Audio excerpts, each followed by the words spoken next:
Salutations. How you doing? My name is Cardi, and I am a child abuse survivor. Yeah, I ended up being abused. I was physically abused, and I'm still confused who did it, honestly, still to this day. I don't know if it was my father or if it was her boyfriend. I just remember she kept calling this dude Ed. And it's a name on my birth certificate that says Eddie Young. So I don't know, but I remember everything, and it was very traumatic.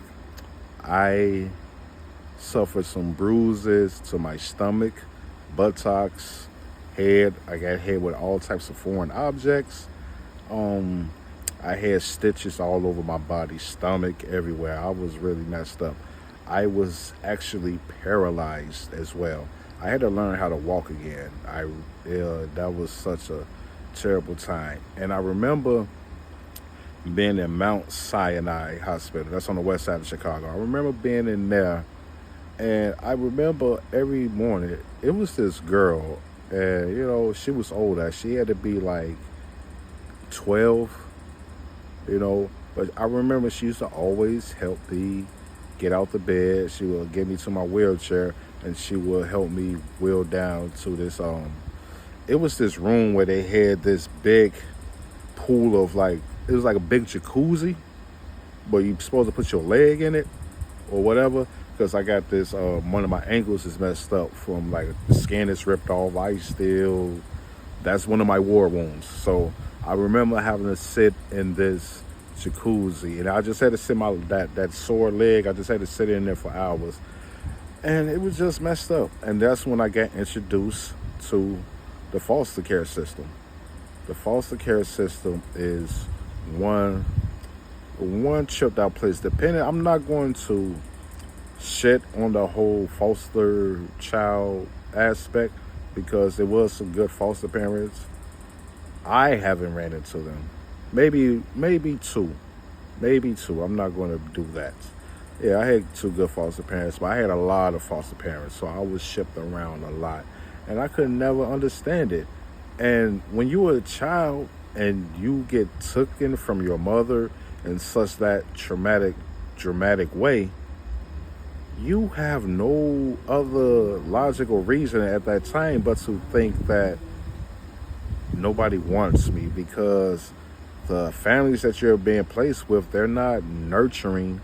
They're just collecting the check. They're doing the basics, and sometimes it's not even that. I was in some homes where they was getting all the money. I didn't get no clothes. I barely ate.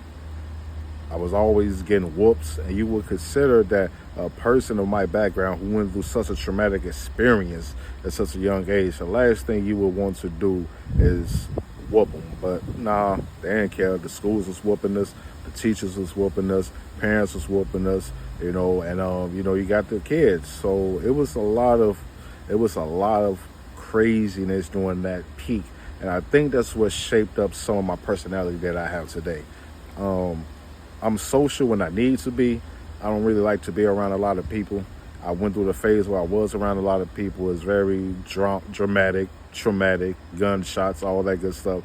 So I just had to tone it down. But at the end of the day, I made it through. And I'm so glad that I made it through, because I could be able to give some people some type of advice, because I grew up with it. It's one thing when you had a traumatic experience later on in life and affects you. But when you grow up with that trauma from a little tiny age and you can remember it like it was yesterday, that's a whole nother story. But I just want to try to help people, because I made it out. I made it through. It's not easy. I had a hard road. I made some wrong decisions. But at the end of the day, I'm here in front of this camera trying to help out anybody that's dealing with neglect, depression, especially if you've been through the foster care system, because that's a topic that don't really get talked about. And I'm going to shed some light onto it, because the things that you go through obviously as a child, you do bring it to your adulthood.